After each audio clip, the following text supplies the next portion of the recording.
La Bible dit, par-dessus toute chose, je souhaite que tu prospères côté santé. Cela vous appartient, Dieu l'a promis.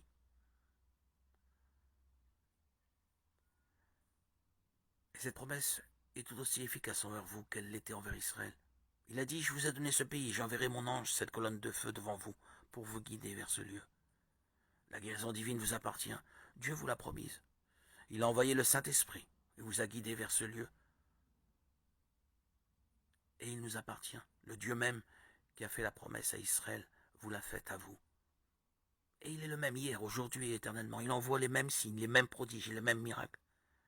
Mais il ne va pas venir vous offrir cela sur un plateau d'argent, il faudra vous en emparer. Ainsi vous pourrez revendiquer votre victoire. Et ta postérité possédera la porte de ses ennemis. Genèse 22, 17. Moïse est allé de l'avant, muni d'un bâton. Et nous avons vu que la mer rouge s'est ouverte, parce qu'un vent puissant est venu après ce feu, cette lumière de Dieu. Quand l'homme marche dans la lumière, alors les vents viennent. Jésus a dit, restez dans la ville de Jérusalem jusqu'à ce que vous soyez revêtus de la puissance d'en haut. Et ils ont attendu jusqu'à ce que vienne du ciel le bruit d'un vent impétueux. Ils ont marché dans la lumière jusqu'à ce que le vent commence à souffler. Vous qui êtes en dehors de Christ, entrez dans la lumière. Les vents viendront de nouveau, comme ceux du jour de la Pentecôte. Continuez à marcher dans la lumière. Cette chose qui vous faisait obstacle se retirera d'un côté et de l'autre.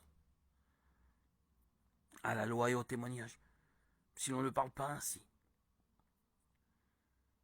il n'y aura point d'aurore pour le peuple. Ésaïe 8:20.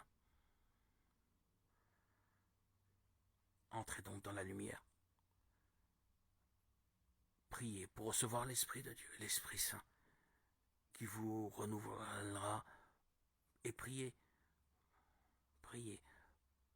pour ne pas être tenté par les plaisirs de ce monde.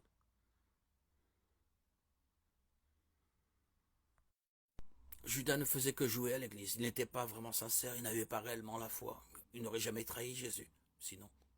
Mais vous voyez, il a semé cette semence de discorde. Il pensait pouvoir se lier d'amitié avec le monde, Mammon, tout en étant ami avec Jésus. Mais il était trop tard pour qu'il puisse rien y changer. Quand l'heure fatale est venue, quand il a fait cette vilaine chose, il a franchi la ligne, la séparation entre aller de l'avant et faire demi-tour. Il a été obligé de continuer sur sa lancée comme imposteur. Il a semé la semence de discorde, il a cherché à trouver grâce devant ces grandes organisations de l'époque, les pharisiens et les sadducéens. Et il pensait gagner un peu d'argent comme ça, être bien vu des gens.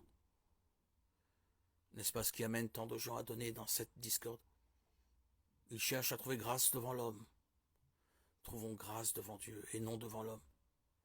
Mais c'est ce que Judas a fait, quand cette discorde a eu son aboutissement en lui.